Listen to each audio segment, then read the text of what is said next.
Hello again, Cheeky here, coming to you from behind enemy lines. Again we see in the Western world our gross ignorance of Islam and why they attack, especially young ones.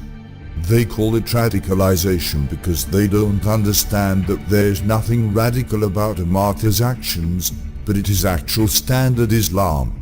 I was doing a national security academic article on the anatomy of radicalization. I was intending on making a video on it, but as most people know, I do massive amounts of real research and discussion in my work, whether it be written or media. So I don't want some other half-educated, half-wit YouTuber to fumble and fuck it up in the meantime. So I'm going to make a basic description here: how, where, why, by cheeky bastard. Islamic terrorists are not uneducated and poor people.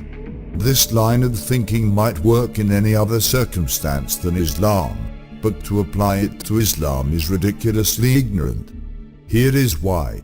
According to Islam, no Muslim knows if they're going to heaven. Whether they're poor or exceedingly rich, they still do not know if they will be let into heaven. Surah 46:9 say, "I am not something original among the messengers, nor do I know what will be done with me or with you." Muhammad said he doesn't know whether you will be allowed into heaven, even if you're Muslim. Quran 19:71, no person will avoid going to hell, but Muslims will eventually be pulled out depending on their deeds. So when their Muslim imam or cleric tells them, there is only one way to guarantee yourself a slot in heaven is to die in the name of Allah, that is, die in a terrorist attack. Quran 9:39, that they will be sent to hell if they do not join the battle.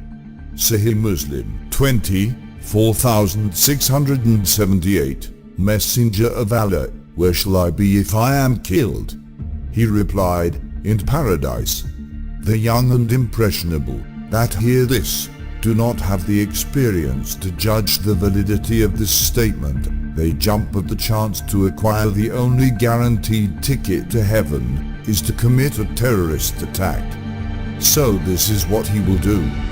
You can imagine what the impact of this statement would be on the desperate for meaning, for acceptance, and the purity of their soul. These young people are not being radicalized, they're just being taught Islam. To stop radicalization, one must stop the teaching of Islam. End communication.